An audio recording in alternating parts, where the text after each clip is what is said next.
రాజధాని అమరావతి అభివృద్ధిని కాంక్షిస్తూ Amaravati brand ambassador అంబుల Vaishnavi Lakshmi Ganapati మహాయజ్ఞం నిర్వహించారు. ఏలూరు జిల్లా ముదినేపల్లిలోని తన నివాసంలో యాగం చేశారు. త్వరలో రాజధాని అభివృద్ధి కోసం 100 కోట్ల విరాళాలు సేకరిస్తానన్నారు. రాజధాని అభివృద్ధిలో ప్రజలంతా భాగస్వాములు కావాలని పిలుపునిచ్చారు.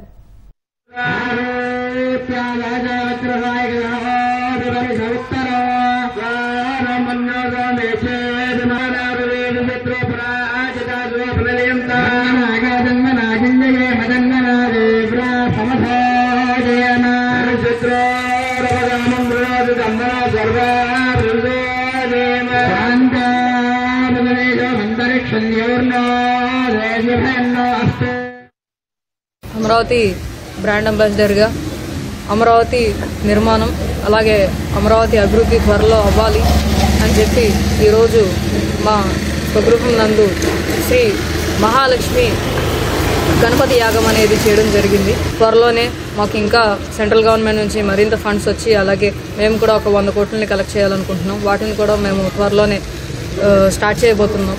ఈ 100 కోట్లకి త్వరలోనే మేము ఒక టీంని రెడీ చేయబోతున్నాము. ఆ టీం ద్వారా ప్రతి పల్లెకు వెళ్ళి మేము ఈ 100 కోట్లని కలెక్ట్ చేయాలనుకుంటున్నాము.